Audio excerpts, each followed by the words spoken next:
but you'll call me mental. What happened was I took out my little book that I had received in grade, well, it had to be grade 4 or 5, for perfect attendance at choir.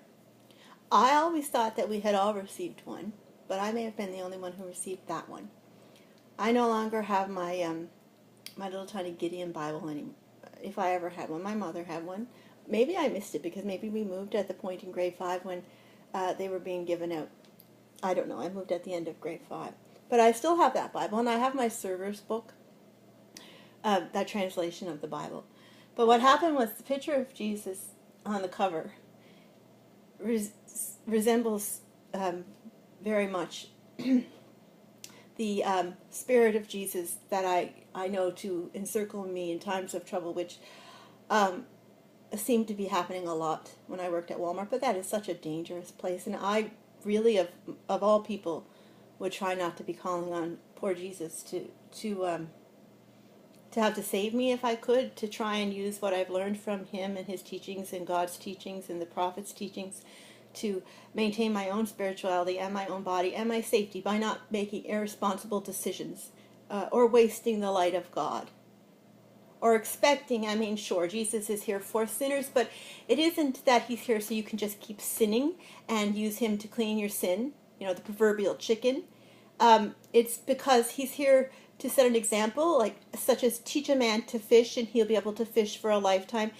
Continuously giving a man fish because, he lost his, a whole bad crap game, too much money at the slots, I made that bet with that guy, we invested too heavily in Oikan or whatever. Where he came back from last night, and I didn't notice that he was gone, sadly, because I'm up at heaven all the time.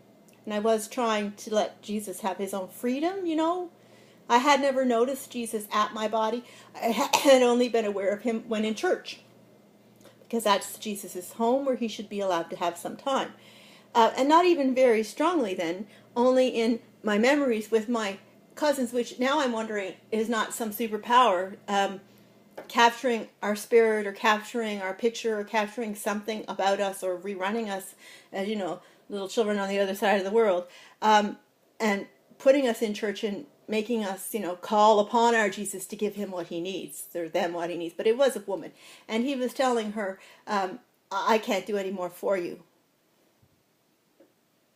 There reaches a point when your sin becomes just so great.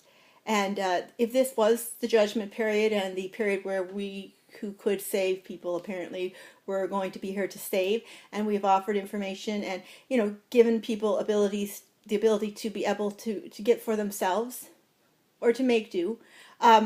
The people who waste and waste and waste and need and just expect that there's something more that they're going to be able to get, for an industry or an idea, or because they have to have money to be those people. We have ability and intellect and the light of God and understanding, but it doesn't mean that you have money. And I can go and apply for 1,000,000 jobs with everything I have.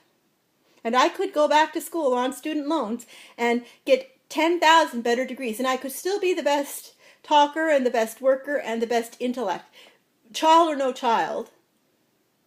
But I will not get the job if I don't have the money to buy the job, or to buy who hires the person who is going to do the job. And I'll do my own, but that person will require Jesus to get them everything. And it is happening, or I wouldn't hear it when I'm praying. And there's nothing mental about that. That is spiritual. And most of the disorders that you call mental, it's because you don't understand spirituality. And most of the disorders that you call mental, if somebody would look at them as an emotional disorder, but certain superpowers do not allow emotionality, it is seen as a form of weakness.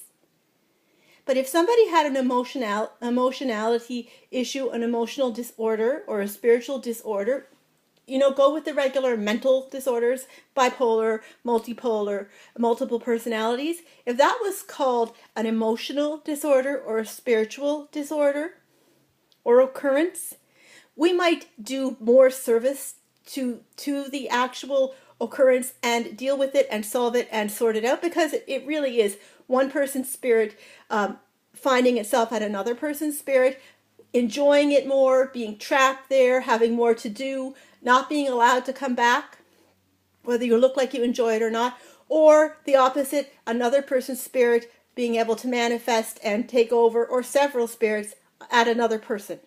So you're either out at a bunch of people, willingly or unwillingly, most likely unwillingly, because you have your own body, or a bunch of them are at you. But that's emotional and spiritual, and if you believe, you will understand emotionality and spirituality, and if you were allowed to have emotionality, you will be able to be emotional. But if a person has a cold, we allow a person to get healthy, and we look at it as something that we want to be kind to the person to do better. We don't look at them and go, "Oh, you have a cold." Well, that's about it.